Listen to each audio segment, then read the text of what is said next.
professora Yara Mello e hoje eu vim falar sobre um tema que vocês pediram muito, inclusive nos comentários de vários outros vídeos aqui do YouTube. Me pediram também no Instagram, inclusive, se você não me segue, vai lá seguir, @YaraMelloProf, tá? Vai lá me seguir no Instagram. Aproveita e já deixa seu like aqui, se inscreve no canal, ativa as notificações e vamos lá. O assunto de hoje então é vírgula, mas não a vírgula em um contexto geral.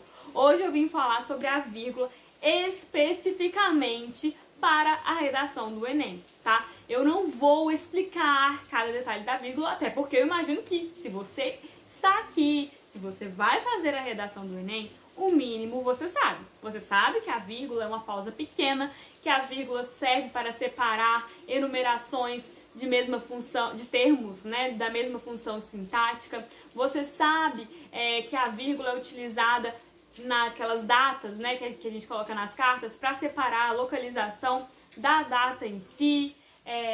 Uma coisa que também é importante no dia a dia, mas que não vai funcionar para o Enem, é separar o vocativo, né? Você não vai usar vocativo no Enem, porque você não pode falar diretamente com o leitor. Então, vamos direto ao ponto, vamos falar do que cai no Enem. Como que você pode utilizar a vírgula na sua redação de fato. Uma situação importante que pode aparecer quando você estiver escrevendo é usar a vírgula para separar orações intercaladas. Meu Deus, o que isso significa? Significa que você tem uma sentença, né, uma oração, e aí em determinado momento você inclui uma outra oração, uma outra frase dentro da frase que você já está falando. Não deu para entender nada, né? Então vamos pensar em um exemplo. O importante, diziam todos, é que o plano funcione. Então, qual que é a frase em si? O importante é que o plano funcione. Só que a gente tem uma oração intercalada aí no meio, que é diziam todos, né? Então, esse diziam todos aparece no meio da nossa oração. Então, precisa estar o quê? Entre vírgulas. Então, vocês precisam utilizar a vírgula quando vocês forem utilizar uma oração intercalada. Uma outra situação que é até um pouco parecida com essa é a situação do aposto, né? O aposto é aquele termo que a gente utiliza para explicar um outro termo que a gente disse anteriormente. Um clássico assim da redação do Enem é o seguinte: a Constituição de 1988, vírgula, norma de maior hierarquia no sistema jurídico brasileiro, vírgula. Daí você continua. Isso é um aposto explicativo, está explicando o que é a Constituição de 1988. Então, quando você for explicar um termo que você acabou de dizer, deve aparecer entre vírgulas, porque a gente tem aí um aposto, belezinha? Você também vai utilizar a vírgula quando você for omitir um verbo. Então, por exemplo, todos chegaram alegres, vírgula, eu triste. Você poderia dizer, todos chegaram alegres e eu cheguei triste, mas às vezes na sua redação você não quer repetir o mesmo verbo. Então, você tira esse segundo verbo, né? No caso, e eu cheguei triste, você tira o cheguei e coloca e eu triste. E, vírgula, eu triste. Porque daí a vírgula substitui esse verbo. Você pode fazer isso na sua redação, não tem problema.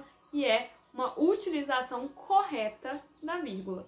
Uma outra situação que você pode utilizar a vírgula é para separar termos deslocados da sua posição normal. Como que funciona a nossa oração de um modo geral? Geralmente a gente coloca o sujeito e o predicado, certo? Mas nem sempre isso acontece.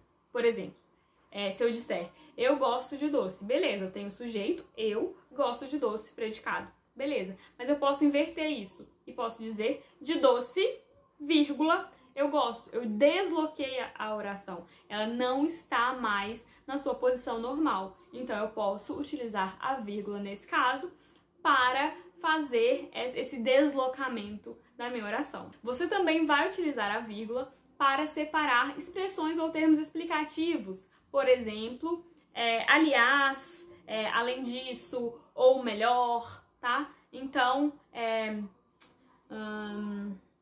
eu gosto muito de redação. Aliás, entre vírgulas, amo português. É um termo explicativo, né? Então, ele aparece entre vírgulas, belezinha? Gente, eu sou péssima para dar exemplo. Não repare. Nós também vamos utilizar a vírgula para separar orações subordinadas, que são aquelas orações nas quais uma depende da outra, uma é subordinada da outra, né? Então, em orações subordinadas adverbiais ou substantivas, quando ela estiver anteposta à oração principal, quando essa oração subordinada dependente aparecer antes da oração principal. Tá? Então, um exemplo que eu coloquei aqui. Embora estivesse doente, vírgula, foi trabalhar. O correto seria a gente dizer foi trabalhar embora estivesse doente, né? Mas no caso, a gente também mudou essa oração de lugar e a oração subordinada veio antes da oração principal. Então, nesse caso, a gente vai utilizar a vírgula para fazer essa separação. E isso vai acontecer especificamente quando a gente tiver esse deslocamento, quando a gente estiver falando de orações subordinadas, sabe por quê? Porque quando a gente estiver falando de orações coordenadas, que são aquelas orações independentes, elas sempre são separadas por vírgula, exceto quando a gente utilizar a conjunção e, nem ou. Então, essas três conjunções são exceções. Porque quando a gente utiliza alguma delas nas orações coordenadas, que são as independentes, a gente não tem aí uma vírgula obrigatória nessas situações, tá bom? Então é importante pensar nesse sentido. Mas aí a pergunta que sempre aparece: professora, eu não posso então utilizar a vírgula antes do e ou antes do nem? Nunca? Bem, não é bem assim. Na prática, se a gente for analisar, o e, né, que junta as orações, que tem uma função aí aditiva, ele e a vírgula, eles têm a mesma função, né? Eles funcionam, de certa forma, como uma dobradiça ali entre os termos da nossa oração. Eles têm a mesma função. Por isso, na prática, não faz muito sentido a gente juntar os dois, mas existem alguns casos em que isso é possível, tá? Então, por exemplo, quando a gente tem sujeitos diferentes na oração, a gente pode separar por vírgula, porque daí pode ficar mais claro, fica mais entendível, né? Então, por exemplo, Yara gostava de uva e João de morango, por exemplo. A gente pode utilizar a vírgula aí antes do e. Por quê? Porque a gente tem sujeitos diferentes.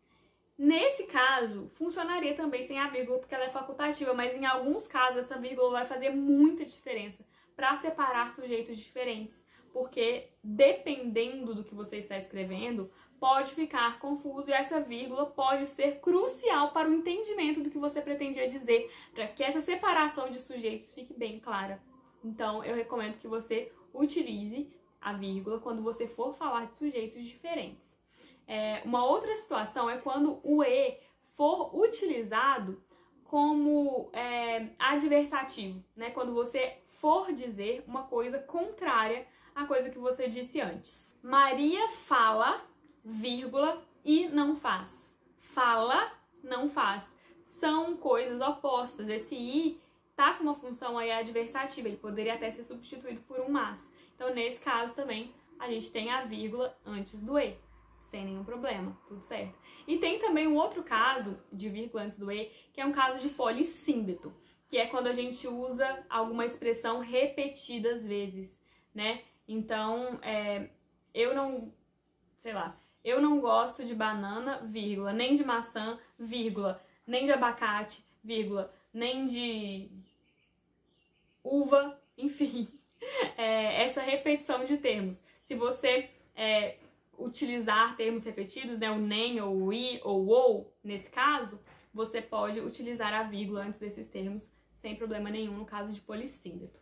Eu imagino que você não vai fazer isso na sua redação também, mas é uma questão estilística, então, caso seja necessário, caso você queira fazer isso, não é errado gramaticalmente. Então, esses foram alguns casos que eu quis trazer, que eu acho importante que vocês saibam quando utilizar a vírgula. Agora eu queria reforçar um caso assim básico de quando você não deve utilizar a vírgula, porque a vírgula ela não pode, não deve, em hipótese alguma, ser utilizada para separar o sujeito do predicado? Nunca, tá, gente? E isso é, assim, o básico do básico. O sujeito é a pessoa que está ali responsável por uma ação ou sofrendo uma ação. Então, esse sujeito, seja lá quem for, por exemplo, Maria foi ao parque. Maria é o sujeito da ação de ir ao parque, né? Então, de modo algum, isso poderia estar separado por vírgula, tá? Sujeito e predicado tem que estar fluido ali, limpo, sem vírgula, em hipótese alguma. Vocês podem colocar vírgula nessa situação. E esse é um erro bem comum. Então, tome muito cuidado para não colocar a vírgula onde não há, tá? Isso é bem sério. Então, espero que vocês tenham gostado do vídeo de hoje. Espero que tenha sido útil. A questão da vírgula é muito ampla. Para eu falar de vírgula, eu precisaria de ficar aqui horas e horas e horas e horas. A gente até pode fazer isso um dia, mas hoje eu quis trazer algumas questões assim bem básicas para que você saiba utilizar a vírgula especificamente na sua redação do Enem. Então, eu espero realmente que tenha ajudado. Se você gostou, deixa seu like aqui no vídeo. Se tem alguma outra situação que você acha importante mencionar, deixa aqui também nos comentários. E muito obrigada pela sua atenção até agora aqui no vídeo, por ter ficado até o final. Me segue lá no Instagram, se inscreve aqui no canal e eu te vejo no próximo vídeo. Um super beijo e tchau, tchau!